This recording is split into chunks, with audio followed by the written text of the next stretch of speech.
Então, eu falava para vocês que tudo que a gente traz aqui, né, é fruto do trabalho no nosso laboratório, né? Trabalhamos com várias empresas farmacêuticas, provavelmente a sua empresa está aí. As áreas que nós temos trabalhado, né, são a pré-formulação, dissolução, as análises cromatográficas e os nossos trabalhos de formulação. Aqui vocês podem ver a nossa área de pré-formulação, né? Aqui alguns equipamentos que temos. A nossa área de dissolução, né? Então são vários equipamentos de dissolução, inclusive equipamento para dissolução de liberação prolongada, todo o ensaio de solubilidade, né? Enfim, as nossas análises cromatográficas. Nós temos hoje, fizemos um investimento grande em equipamentos, né? Temos esses 3 equipamentos, mas já adquirimos 2 outros para poder aumentar bastante a nossa capacidade de desenvolver métodos e de fazer todas as análises que nos são requeridas, né? Nossa área de formulação, onde nós temos aí vários equipamentos, alguns dos quais bastante modernos, né? Nós temos aqui em cima, você pode ver na parte superior esquerda, um reômetro de pós-úmidos, que é um equipamento muito moderno, que é uma mágica em termos de granulação úmida, né? Aqui na parte inferior, do lado direito, você tem uma impressora 3D, que a gente tem aí um projeto, a gente quer estar trabalhando com impressão 3D de medicamentos, esse é um projeto para a gente importante e estratégico. Temos aí os vários equipamentos, né, da esquerda para a direita, o nosso extrusor para fazer os pellets, a nossa máquina de comprimir, micronizador. E o fruto desse nosso trabalho, né, a parte mais visível disso, é o produto que nós colocamos no mercado junto com a Biolab, né, a nossa grande parceira Biolab, o produto Vonal Flash, né, fruto aí do nosso trabalho. Esse case, né, virou aí, foi bastante sucesso, várias entrevistas, várias, enfim, matérias saíram aí na mídia por conta desse produto, né? E dessa experiência com a Biolab, dessa parceria com a Biolab, né? Muito bem, vamos lá, já estamos um pouco atrasados aí, né? Em relação ao que gostaríamos de fazer e nós vamos então agora iniciar exatamente aquilo que nós queríamos, que é falar com você sobre dissolução, né? Dissolução, por que nós escolhemos esse assunto para essa nossa primeira live, né? Porque dissolução é de fato algo muito, muito, muito importante, né? Só que no Brasil, nós às vezes nós negligenciamos um pouco a dissolução, esse teste, esse ensaio importante, né? E aqui eu já vou dizer para vocês que nós temos a Michelle que está nos acompanhando também. A Michelle é da nossa equipe, né? Trabalha comigo já há bastante tempo. A Michelle, ela vai compilar as perguntas que vocês têm e no final a gente vai tentar responder algumas perguntas. Lógico, se não forem perguntas difíceis, porque se for pergunta difícil eu não vou conseguir responder, né? Talvez a Michelle consiga, mas eu não vou conseguir. Então, a Michelle vai selecionar algumas perguntas, vocês podem colocar as perguntas aí no chat, que a Michelle vai selecionando, no final a gente vai tentar fazer a resposta a algumas das perguntas. Ok? Então, o que é dissolução? Bom, do ponto de vista químico, dissolução é uma simples interação entre um sólido, né, e um solvente. Isso aí, essa interação entre os dois vai dar origem a uma solução. Muito importante nessa história é a afinidade do sólido por esse solvente, né? Agora, a partir disso se criou um ensaio, teste de dissolução, né, que é algo mais complexo, né? Esse é um ensaio farmacêutico. Aí nós vamos fazer assim, um ensaio de solubilidade, ok? Eu costumo chamá-lo de um ensaio de solubilidade, só que um ensaio de solubilidade a partir da nossa forma farmacêutica. Então, você tem todo um aparato, você tem toda uma metodologia, você tem todo um conhecimento específico que você precisa lançar a mão para você poder fazer então esse ensaio, esse teste, e que é considerado um dos testes farmacêuticos mais importantes que nós temos, né? Que é exatamente o que nós temos aqui. Por que ele é importante? Porque existe uma relação direta entre dissolução e biodisponibilidade. Então, nós não temos outra ferramenta capaz de fazer isso in vitro. Nada se assemelha ao ensaio de dissolução. Ele não é uma medida de biodisponibilidade. Entretanto, ele nos permite prever como será o comportamento de biodisponibilidade para as nossas formulações. Daí, então, se você tem, por exemplo, um fármaco de baixa solubilidade, nesse caso, muito importante a gente considerar que no sistema de classificação biofarmacêutica, todos sabem, essa questão, fármaco de baixa solubilidade, é considerado um fator limitante para que você tenha o processo de absorção. Então, veja bem, você tem uma ferramenta que é capaz de medir a dissolução do fármaco em condições in vitro, né? E esta dissolução é exatamente o que limita o processo de absorção. Então, veja bem, você tem nas mãos uma ferramenta que te permite enxergar o que deve acontecer lá no organismo. Então, o que acontece? Dentro do contexto do sistema de classificação biofarmacêutica, o ensaio de dissolução ele tem uma importância enorme, enorme. Não se trabalha, não se desenvolve uma formulação, não se concebe uma formulação se você não tiver trabalhado e trabalhado muito a dissolução. Muito bem. Então, o que nós temos aí? Por quê? Porque tem toda aquela sequência, né? Para o fármaco ser absorvido, ele precisa se dissolver nos fluidos do trato gastrointestinal. O que acontece aqui, como a gente viu ali atrás, a dissolução é a etapa que limita a absorção, porque só vai ser absorvido na medida em que vai sendo dissolvido. Se demorar muito a dissolver, vai absorver muito lentamente. Esse é um problema, nós temos que ter uma ferramenta que possa medir isso, e isso é a dissolução. E importante a gente entender o seguinte: toda vez que nós temos um problema de biodisponibilidade, provavelmente esse é um problema de dissolução. Então, se nós trabalhamos a dissolução, nós vamos resolver boa parte dos nossos problemas de biodisponibilidade. Ah, mas eu já fiz vários ensaios de dissolução, que deu tudo certo, e depois lá na biodisponibilidade deu problema. Então, o problema é que o ensaio de dissolução não foi feito corretamente. Esse é o ponto, pessoal. Nós temos que considerar que a dissolução é um ensaio simples, ok. Entretanto, que tem muitas nuances, muitos detalhes que precisam ser considerados. Então, muita gente acha que dissolução é só ir para frente do equipamento de dissolução, apertar o botão, ligar, gira pá e começou, né? Não é bem assim. A coisa exige um pouco mais de conhecimento. E é esse conhecimento com o qual a gente se preocupa, porque a gente vê muita coisa que é fruto simplesmente de desconhecimento em dissolução. Muitas vezes, pessoal, eu vou dizer para você que é desconhecimento básico em dissolução. Então, é preciso conhecer dissolução, é preciso estudar dissolução, é preciso que as empresas invistam em treinamento em dissolução. Porque sem isso, nós não vamos avançar e nós vamos ter problema, nós vamos ter muita dificuldade para registrar os nossos produtos, porque a autoridade sanitária, né, brasileira, a Anvisa, ela obviamente dá uma importância muito grande para a dissolução. E tudo vai em termos de dissolução, né? Se você tem uma mudança pós-registro, você vai ter que provar ali que não houve mudança significativa nos seus perfis de dissolução, para que você possa, então, proceder a essa mudança. Enfim, muita coisa a ser considerada. Então, por isso, dissolução é muito importante. Então, conhecer bem os pontos críticos, as variáveis, a operacionalização, né, do ensaio é muito importante para quem atua na indústria farmacêutica, seja qual for a área. É muito importante que a gente volte aí os nossos esforços, né, os investimentos na empresa, investimentos em treinamento, para que todos sejam capacitados em dissolução. Muito importante isso, né? Por quê? Porque o ensaio de dissolução é o único que você tem disponível que apresenta algum grau de relevância in vivo. Não temos outra ferramenta. Muito bem. Então, você precisa considerar algo que é desprezado, né, pelo pessoal que imagina que a dissolução é uma coisa muito simples, que o ensaio de dissolução, ele enxerga várias questões. Se você tem alguma propriedade do fármaco que pode mudar, você vai mudar os seus resultados de dissolução. Se você tem mudanças de formulação, o ensaio de dissolução também pode mudar, né, os resultados de dissolução, desculpe. E, obviamente, se você não dominar bem as condições do ensaio, os seus resultados serão diferentes, de analista para analista, por exemplo, de empresa para empresa. Então, é importante que a gente entenda o seguinte, né, e preste muita atenção e trabalhe com isso.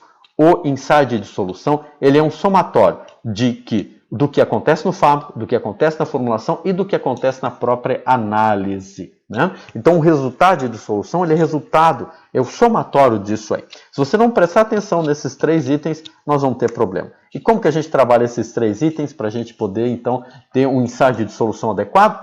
Primeiro, o nosso fármaco. Temos que fazer um trabalho de pré-formulação adequado, né? Então, se nós não trabalhamos a pré-formulação, se nós não selecionamos o nosso fármaco, como eu costumo dizer, né? No Brasil, muitas vezes a gente não escolhe o fármaco é que escolhe a gente, né? Isso não dá certo. Nós é que temos que escolher o fármaco e iniciar uma formulação com um fármaco com um fornecedor que nós escolhemos. Tá? Então, problemas de fármaco se resolvem com pré-formulação. Problemas de formulação é o desenvolvimento da formulação que precisa ser bem feito. E, com relação ao ensaio, não existe outro caminho a não ser o treinamento das pessoas. O treinamento. Se isso aqui não for contemplado, nós vamos ter problemas de dissolução. Que muitas vezes, né, vai ser o ensaio enxergando que você vai ter um problema, ou então, se você, por exemplo, nessa última parte aí, que exige treinamento, que é tocar o ensaio, não estiver dominando muito bem isso, você vai cometer erros e vai imaginar que está tudo certo, né? Ou então que está tudo errado, e na verdade não está. Essas coisas precisam ser trabalhadas, né? Fármaco, a questão da pré-formulação não pode ser negligenciada no Brasil. Nós temos que voltar também, as empresas têm que se voltar para isso, né? Investir nisso, capacitar pessoas, né? Só que isso aí é tema para outro curso, outra live em algum outro momento, né? Agora, o sucesso da dissolução é exatamente a capacidade de apontar tudo isso. Né? Se há um problema, a dissolução é capaz de nos indicar que existe um problema. E é isso que nós precisamos, né? Uma ferramenta que nos permita enxergar tudo isso. Com relação à pré-formulação, é importante a gente ver que a gente vai trabalhar com fármaco e isso aí tem influência nos resultados de dissolução. Se eu troco o polimorfo A pelo B, por exemplo, isso é uma tragédia, pode ser uma tragédia em termos de dissolução, né? Essa figura aqui tenta ilustrar exatamente isso, porque veja bem, você vê aqui à esquerda, né, ali a representação de um comprimido que se desintegra, forma ali grânulos menores e depois você tem a desintegração desses grânulos e você vai ter lá as partículas do fármaco. E note que, com relação às partículas do fármaco, a seta que vai até o fármaco em solução, ela é a mais volumosa. Por quê? Porque o fenômeno de dissolução ocorre basicamente a partir disso aí. E o que são essas partículas que nós estamos representando? Nada mais é o fármaco. Aquele fármaco que veio do seu fornecedor. Então, o seu fornecedor é o seu sócio. Se você não escolher bem esse fornecedor, você pode estar diante de um grande problema se esse material que ele te forneceu não tem condições de, muito rapidamente, te apresentar o fármaco em solução, viu? Muito bem. Agora, com relação à formulação, né, você tem que trabalhar bem o desenvolvimento para que você tenha, então, lá os seus bons resultados de dissolução. E note o seguinte, não existe um ensaio de dissolução para tudo, né? A gente não consegue fazer isso. Por quê? Porque os fármacos são diferentes. Para cada um, você vai ter uma exigência diferente em termos de meio, de agitação, por exemplo. Né? As formulações são diferentes, sim. Você tem formulação que é revestida, não revestida, isso pode dar problema de solução, ou diferenças de solução, sim. E por aí vai. Né? Principalmente se for liberação prolongada, você tem muitas formulações diferentes e cada uma tem o seu perfil, por isso elas não são intercambiáveis, inclusive, muitas delas não são. Por isso também você pode ver na farmacopeia americana que existem vários ensaios de dissolução, por exemplo, para diltiazem, né? Comprimidos de liberação prolongada ou formulações de liberação prolongada de diltiazem. São formulações diferentes que dão perfis de dissolução diferentes. Elas têm o quê? Comportamentos diferentes no organismo. Umas não substituem as outras. Tá? Então, existe um grande número de especificações e de requisitos estabelecidos em farmacopeias. Né? Então, pessoal, isso exige atualização constante. Dissolução é algo que mantém você sempre conectado. Né? E, por último, o ensaio que a gente resolve com treinamento, sim, também altera os seus resultados de dissolução. Se você não estiver sabendo o que está fazendo, poderemos ter problemas nos nossos resultados de dissolução. Né? E aquilo que eu disse lá no início para você, né? O ensaio de dissolução sempre foi muito negligenciado no Brasil. Mudou um pouco depois que a gente começou a discutir biodisponibilidade. Né?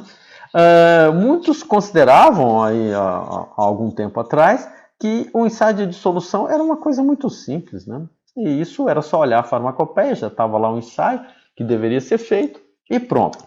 Só que com o surgimento, né, da Anvisa, dos medicamentos genéricos, começaram a surgir vários problemas. O pessoal ia para um estudo de bioequivalência e não conseguia provar que os produtos eram bioequivalentes. Sim, eles não eram bioequivalentes. Né? Ah, mas o ensaio de dissolução tinha dado tudo certo. Pois é, o problema é como foi executado esse ensaio de dissolução, né?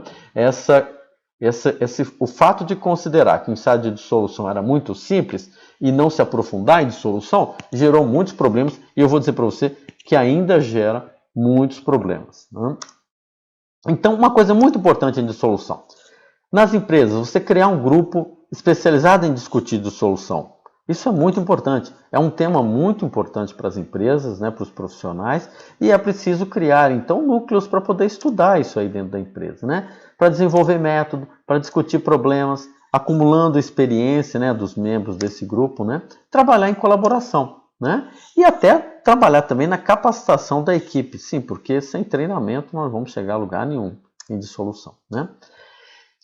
Fechando essa parte inicial aqui, é muito importante que a gente entenda que essa também é outra fonte de erro, né? O ensaio de dissolução, ele não é uma coisa só. A começar pelo seguinte: se o seu produto é de liberação imediata, nós temos um tipo de dissolução. Se o produto é de liberação prolongada, é outra abordagem de dissolução. Inclusive, os equipamentos são diferentes. Então, lembrando que aqui a gente vai dar mais importância aqui para essa parte de liberação imediata. Mas a dissolução de liberação prolongada é outro universo, né? Seria até tema de outra live, né? Porque nós temos que tratar de outra forma. Agora, mesmo dentro de liberação imediata ou de liberação prolongada, você tem várias etapas aí do processo. Por exemplo, se você está desenvolvendo a formulação, não é o mesmo ensaio, muitas vezes, que você usa no estudo de estabilidade. E muitas vezes não é o ensaio que você vai levar para uma especificação de controle de qualidade, né? E veja bem, as pessoas falam, mas tem um ensaio na farmacopeia. Então, tem na farmacopeia, mas a farmacopeia, ela faz isso aí. Ela tem uma especificação para fins de controle de qualidade. Por exemplo, lá na outra ponta, à esquerda, se você quiser desenvolver formulações, esse ensaio que está na farmacopeia pode não servir para você. E esse é outro erro. Achar que dissolução é tudo a mesma coisa e não é bem assim que funciona. Então, em geral, começando aqui da esquerda para a direita, né, que é o fluxo normal. Quando você está desenvolvendo a formulação, você tem que desenvolver um ensaio de dissolução para ela. É preciso trabalhar isso. Desenvolver métodos de dissolução que sejam capazes de discriminar as diferenças entre as formulações, os chamados métodos discriminatórios ou discriminativos. Nós temos que trabalhar nisso lá no começo. E é nesse ponto que é o melhor momento para você desenvolver um ensaio de dissolução. É quando você está desenvolvendo as formulações. Você tem várias formulações diferentes e o seu ensaio de dissolução tem que provar que elas são diferentes. Senão, ele não está sendo discriminativo. Tá, então você seleciona um método e ele vai te ajudar a escolher a melhor formulação. Muito bem, feito isso, vamos para um estudo de estabilidade. O que acontece aqui, por exemplo, no caso das cápsulas gelatinosas? Nas cápsulas você tem o quê? Com o envelhecimento da formulação, lá no estudo de estabilidade, a gelatina pode sofrer o fenômeno de cross-linking e se tornar insolúvel. Muito bem, então para você estudar a estabilidade de uma formulação de cápsulas, por exemplo, você vai ter que, em algumas situações, adicionar enzimas no meio de dissolução. Veja bem, isso não foi exigido lá no desenvolvimento, porque as formulações não estavam sendo envelhecidas. Aqui na estabilidade é exigido. Depois você vai para uma especificação de produto acabado. O produto foi desenvolvido, apresenta uma boa estabilidade, agora vamos então para criar uma especificação, né? Que vai ser feita com base exatamente na experiência ali do desenvolvimento, da estabilidade, você vai criar uma especificação, né? Muito bem. Seguindo em frente, então, eu vou dizer para vocês o seguinte: desses anos todos trabalhando em dissolução, que eu não vou dizer quantos anos são, obviamente, né?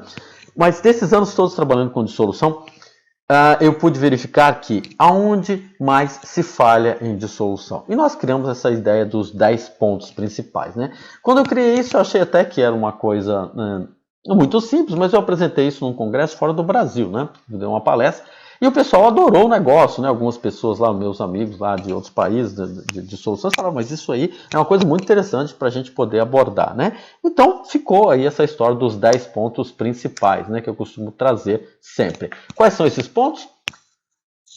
Número 1, para mim, treinamento. Qualificação dos equipamentos, solubilidade, a questão do filtro, desgasificação do meio, flutuação, coning, local de coleta das amostras, o uso de tensoativos e a dissolução de cápsulas gelatinosas em função do fenômeno de crosslink. Rapidamente, para não tomar muito tempo de vocês, né, principalmente em função desse nosso atraso, vamos partir aqui a discussão desses pontos, e aqui então nós temos o item 1, que é um treinamento. Treinar e, né, deixar que as pessoas acumulem experiência em dissolução é absolutamente fundamental para a gente tentar minimizar os problemas que ocorrem em dissolução. E obter resultados confiáveis, obviamente, né? Então é preciso alguém bem treinado e experiente para poder desenvolver método de dissolução, porque senão não vai. Né? A gente vê muito disso, são muitos os problemas. Então é muito importante você preparar o pessoal para que ele possa compreender os detalhes do ensaio, as fontes de erro, onde é possível errar em dissolução, né? Saiba interpretar resultados, né? Enfim, desenvolver métodos, né? Costumo dizer, para desenvolver método, a pessoa tem que estar um pouco mais avançada em dissolução, né? Então, capacitação da equipe, pessoal, é o ponto-chave, e me preocupa isso, porque nos últimos tempos, poucas empresas têm requisitado treinamentos de dissolução. Isso é um problema, Muito bem. Então, a qualificação do equipamento é uma coisa muito importante, principalmente para quem está trabalhando na indústria. Por quê? Porque a autoridade sanitária pode chegar lá e fazer uma inspeção e querer verificar se o seu equipamento está qualificado, né?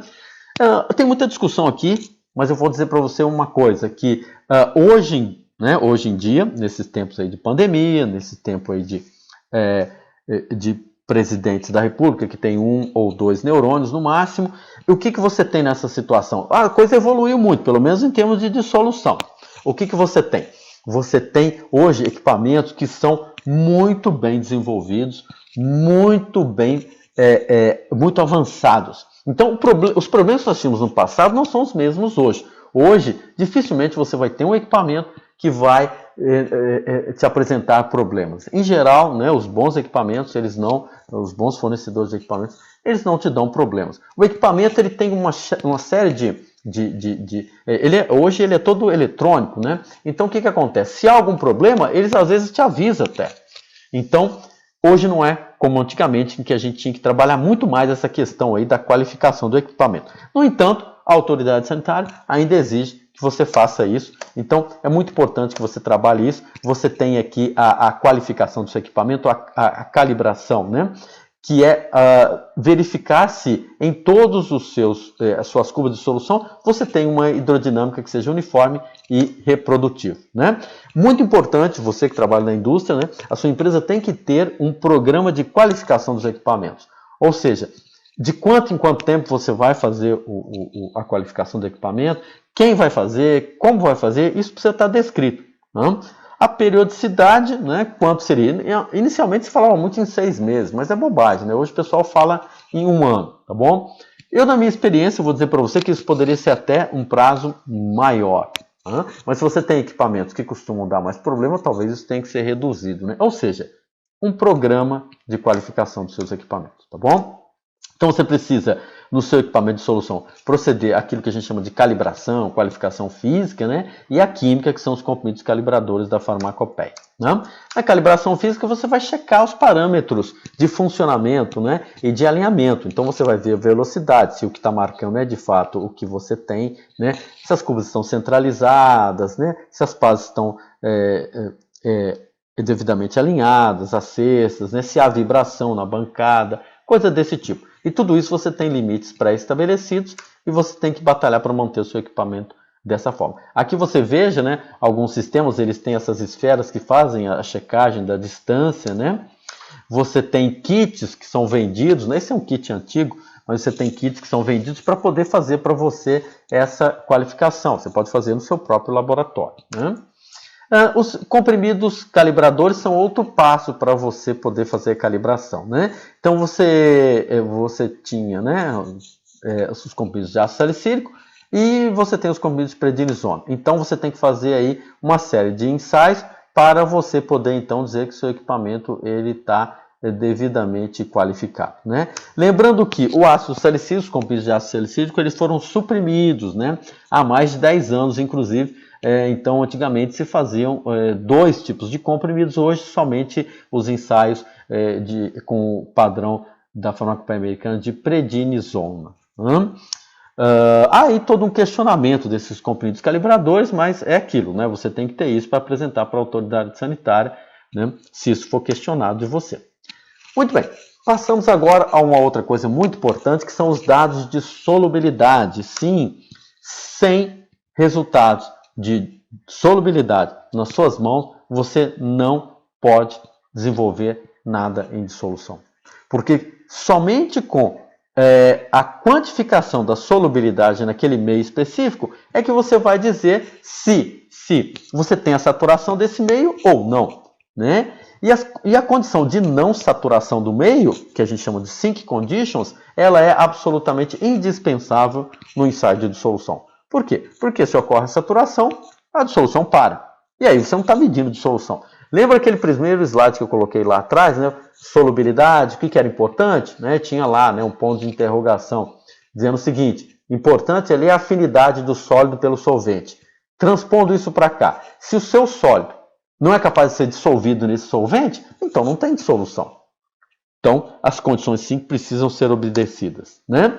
E como que a gente determina a solubilidade? Existem vários métodos, né, que nós podemos lançar a mão, né? Mas aquele que a Anvisa recomenda é o método do equilíbrio, né, que é o método que nós usamos também no nosso laboratório, né? Mas você tem os métodos potenciométricos, o método do equilíbrio e também por dissolução intrínseca, né? A Michelle e eu temos até um artigo publicado falando exatamente sobre isso, né? A dissolução intrínseca como uma ferramenta para avaliar a solubilidade. A avaliação da solubilidade, né, de acordo com a Anvisa, nota técnica número 3, ela é feita com o método do Shake Flask, que é esse que aí está, mas é possível também utilizar esse equipamento que nós temos aí, né, que é a avaliação potenciométrica da solubilidade, que é uma coisa extraordinária, muito mais fácil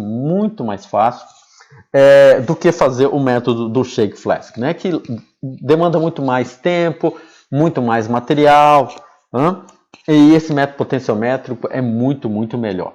A questão é que o equipamento tem um custo elevado, né? Ele não é tão simples, é preciso estudar bastante para poder botar isso para funcionar, né? E a Anvisa ainda não reconhece exatamente isso, mas não reconhece porque ainda não teve oportunidade de saber o que é o ensaio do método potenciométrico, porque ele é muito mais interessante. Lógico que ele tem as limitações dele, e muitas vezes nós vamos ter que recorrer ao método do Shake Flask, porque o potenciométrico às vezes não consegue dar conta do recado. Mas se você conseguir medir a solubilidade pelo método potenciométrico, você vai ficar contente, porque é muito mais rápido, muito mais interessante. Muito bem, passando rapidamente a outro ponto importante em dissolução, eu diria para você que os filtros, você precisa ficar muito atento aos filtros, né? Dependendo do filtro que você utiliza, você vai ter interferência nos seus resultados de dissolução. Então o filtro precisa ser selecionado. De novo, o que se costuma fazer é que o filtro escolhe você. Não, é você que tem que escolher o filtro, né? O que acontece? O tipo de filtro utilizado pode interagir com o seu fármaco e alterar os seus resultados de dissolução. Então é muito importante verificar a interferência do filtro na dissolução ou o nível de interferência, porque muitas vezes, né, é isso. Muitas vezes você tem uma interferência do filtro que ela ocorre em algumas concentrações, não em outras. Então é preciso realmente trabalhar essa questão. É preciso validar o filtro. Então você tem que propor um filtro no seu método e provar que esse filtro é adequado, né? Os tipos de filtros, nós temos vários tipos, né? Aqui você pode ver nessas nossas fotos os vários tipos de filtro que nós podemos empregar. Muito bem, selecione o filtro, que é importante. Outro detalhe que você não pode esquecer é de desgaseificar o meio de dissolução, porque a presença de gases dissolvidos, em algumas circunstâncias, pode interferir nos seus resultados. Muito bem, então o que você precisa fazer? Você precisa avaliar o efeito da presença de gases, né, caso a caso, né? Porque em algumas situações, sim, a desgaseificação pode ser dispensada. O problema é como provar isso, né? Então é o seguinte, você tem que ter um método de desgaseificação, provar que aquele método de desgaseificação funciona e avaliar se você vai precisar ou não de desgaseificação, né? No nosso laboratório nós fazemos diferente, nós desgaseificamos tudo e aí estamos tranquilos, né? Porque gases dissolvidos no meio, eles podem levar à formação de bolhas e promover também a alteração no pH, mas mais importante são essas bolhas, porque elas alteram a hidrodinâmica do sistema e elas, em algumas circunstâncias, elas costumam cobrir a forma farmacêutica e modificando, então, a superfície de contato entre sua forma farmacêutica e o seu meio de dissolução. Então, por isso, nós podemos ter resultados alterados. Muito bem. Desgaseificação do meio, né? Ela leva a não desgaseificação do meio, melhor dizendo, ela leva a esse tipo de situação que vocês já devem ter visto. A formação de bolhas, veja bem, aí na pá. Isso é sobretudo mais danoso na cesta, porque essas bolhas elas podem recobrir totalmente a malha da cesta e você tem uma concentração dentro da cesta e outra fora da cesta. Isso pode ser um grande problema. Muito bem, passando agora a outro item, que é a flutuação da forma farmacêutica. Então, é importante a gente observar no início do ensaio aonde está a nossa forma farmacêutica, onde ela está posicionada. E muitas vezes você tem o quê? Uma flutuação dessa forma farmacêutica. Né? Agora, não só a flutuação, mas também a aderência em alguns tipos de formulações, principalmente matriciais, em que o comprimido fica aderido à cuba. Então é muito importante você observar o início do ensaio e verificar aonde a forma farmacêutica vai se posicionar. Se ela flutuar, nós temos um problema aí. Mas nós podemos utilizar um recurso para contornar isso, que são as âncoras. Tá? As âncoras, se você vai usar âncora no seu método, você precisa detalhar isso, precisa dizer que âncora você está usando, né? Eu recomendo, inclusive, que você tire uma fotografia e que você coloque a fotografia dessa âncora no seu método, para ficar bem determinado que âncora é essa. Né? Então, a âncora tem que ser indicada de modo inequívoco. Né? Para isso, você pode usar fotografias. Você pode até fazer sua própria âncora, não tem problema, porque você tem algumas formulações que elas têm um formato muito especial, por exemplo, e você vai precisar lançar a mão de uma âncora um pouco especial. Não tem problema, você pode fazer sua âncora, mas você tem que indicar exatamente como ela é, o material e tudo mais. Mas é possível.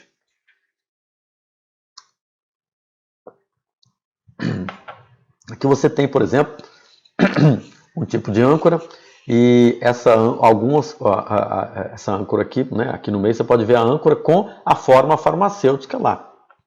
Então, as âncoras são um recurso muito importante para forçar que a forma farmacêutica vá até o fundo da cuba e assuma a posição que ela precisa assumir. Né? Senão, nós vamos ter resultados diferentes aí. Muito bem. Aqui você pode ver uma cuba de dissolução, né, lá com uma âncora e a forma farmacêutica lá posicionada. Muito bem. Não bastassem todos esses problemas, nós podemos também enfrentar um problema de Koenig, que é um grande problema de solução. O que é Koenig? Né? Traduzindo literalmente, a formação de cone. O que você tem aí? Forma-se, então, um aglomerado do seu comprimido, da sua forma farmacêutica, bem abaixo da pá. E ali a agitação ela é quase nula. Então a dissolução ela paralisa. Né? Aqui você tem, né, mostrando aqui nessa fotografia que o Leon tirou para nós, né? Olha só, o cone. Né? Você pode ver aqui dentro das cubas desse ensaio que você tem aqui essa formação de cone, né? Que é exatamente aquilo que eu descrevi para você. Então, como que você pode contornar um problema de cone na sua forma farmacêutica? Você pode usar, por exemplo, esses vessels, né, essas cubas de dissolução, que tem um abaulamento no fundo, que nós chamamos de pick vessel. Veja você, o pick vessel. O pick vessel ele ocupa na cuba de dissolução o espaço onde seria um espaço onde você teria uma agitação muito branda.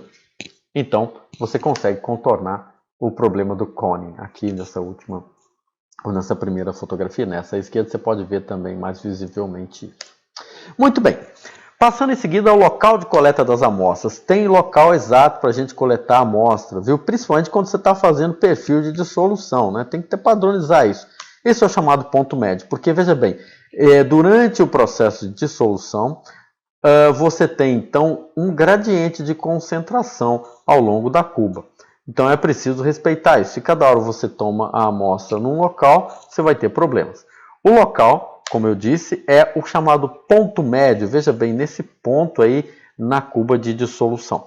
Por isso que você tem cânulas, né? E cânulas de tamanhos diferentes, porque elas vão te permitir atingir o ponto médio diretamente. Basta colocar a cânula que ela já está lá no ponto médio e você então retira a sua alíquota. Muito bem, passando agora um item muito importante que gera muita dúvida também, que é o uso de tensioativos em dissolução. Começamos dizendo que o uso de tensioativo é um recurso muito importante para você viabilizar os seus ensaios de dissolução. Só que a aplicação disso tem que ser criteriosa.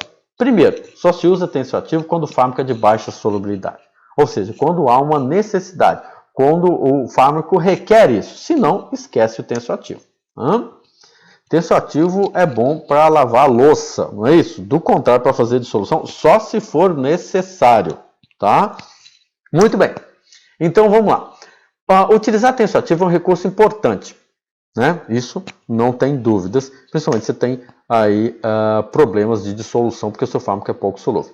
O que seria um tensioativo ideal? Seriam os sais biliares, porque são os nossos tensioativos. Nós temos sais biliares, eles são responsáveis por nos ajudar a dissolver os fármacos, a absorver nutrientes que são lipossolúveis, enfim, vitaminas lipossolúveis e outras coisas mais, né? Agora, o que acontece é o seguinte, o custo de um tensioativo do tipo de um sal biliar, ele é muito elevado. E o que se verifica é que os tensioativos comerciais, eles fazem o mesmo papel, conduzem os mesmos resultados. Isso foi conclusão, inclusive, de um estudo promovido pelo FDA. Então, esses outros tensioativos que nós conhecemos como twins, né, que são os polissorbatos, os compostos de amônio quaternário, em alguns casos, né, podem ser utilizados, embora o tensioativo mais utilizado é de longe o lauril sulfato de sódio. Muito importante quando se trata de lauril sulfato de sódio, cuidado com a qualidade do reagente que você está utilizando. Há muita variação de fornecedor para fornecedor. Prefira um lauril sulfato de sódio grau analítico. Muito cuidado com isso, nós já tivemos vários problemas com relação a isso. Muito bem. Ainda em relação ao tensioativo, qual que é o ponto crítico no uso de tensioativos? É a concentração desse tensioativo. Esse é o ponto crítico. Se você exagerar na quantidade de tensioativo, você vai estar errando feio no seu ensaio de dissolução. Então, a concentração do tensioativo, ela é ajustada de modo que o seu método, o método que você está desenvolvendo, tenha um adequado poder discriminatório. A regra é, utilize a menor quantidade possível para você atingir as condições SYNC, né? E aí, quais são as concentrações que você vai testar lá no seu ensaio de solubilidade? 0,1, 0,25, 0,5, 0,75, 1, dependendo do fármaco, aí 2% de lauril, né? Mas nós já fizemos método de solução com até 4% de lauril, né? Um negócio até difícil de trabalhar. Mas às vezes, né, se o fármaco requer isso, vamos lá, né? Agora, veja bem, hein? Muita gente fala que meu fármaco é pouco solúvel, eu vou colocar então um tensioativo. Muitas vezes, alguns fármacos eles são muito específicos em termos de pH. Isso não quer dizer que você necessite utilizar tensioativo. Por exemplo, só um exemplo, né? A loratadina. Eu gosto muito da loratadina, né? Para quem tem alergia, né? Como eu, é um excelente fármaco. A loratadina, ela dá a impressão de que é um fármaco de baixa solubilidade, porque ela não solubiliza na maioria dos pHs, mas ela se solubiliza muito bem em pH ácido. Ou seja, nós não vamos colocar tensioativo para avaliar a solubilidade, avaliar a dissolução de loratadina, sendo que em pH ácido, né, ali nas condições do estômago, um pH de 1,2, por exemplo, ela se dissolve muito bem. Então, nós não vamos lançar a mão do tensioativo se nós temos outro recurso. Muito cuidado com isso. Como que a gente avalia, então, a concentração adequada? Nós vamos para o nosso ensaio de solubilidade e vamos lá utilizar diferentes concentrações de tensioativo e vamos escolher a melhor, a mais adequada. Então, a avaliação da solubilidade é onde nós testamos a concentração de lauril ou de tensioativo, né? Finalizando aqui, nós temos a dissolução das cápsulas gelatinosas, que é o fenômeno de crosslink, né? Então, é muito comum nós nos depararmos com uma cápsula, um filme, né, uma cápsula de gelatina que durante o seu envelhecimento, né, um estudo de estabilidade ou mesmo ao longo do seu prazo de validade, ela se torna insolúvel. O filme de gelatina não se dissolve mais em água. Olha só que problema, né? Isso vai alterar os seus resultados de dissolução. Vai a zero quase que a dissolução.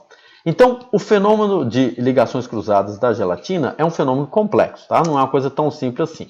Exposição ao formaldeído, né? Temperatura e umidades elevadas, que é exatamente a condição do ensaio de estabilidade, né? Tudo isso pode conduzir a um problema, a um fenômeno de crosslink, que vai reduzir muito a solubilidade da gelatina. Agora, existe relação com a biodisponibilidade do produto? Esse é o ponto. O crosslink, né, o aparecimento de crosslink, não significa que você vai ter um problema de biodisponibilidade, mas certamente você vai ter um problema de dissolução, porque o nosso trato gastrointestinal ele é muito bem preparado para poder digerir isso aí. Né? A gelatina é uma proteína e nós temos no nosso organismo enzimas que vão quebrar essas ligações cruzadas. Só que o nosso pobre coitado, equipamento de dissolução, ele não dispõe desses recursos. E é daí que vem, então, a necessidade de adicionar enzimas nos meios de dissolução.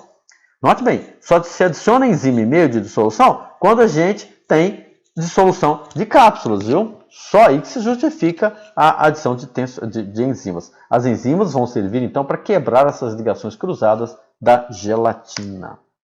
Muito bem, era isso que tínhamos aí, os 10 pontos, né? Essa nossa fala aí, que nós discutimos aí, dissolução. Bom,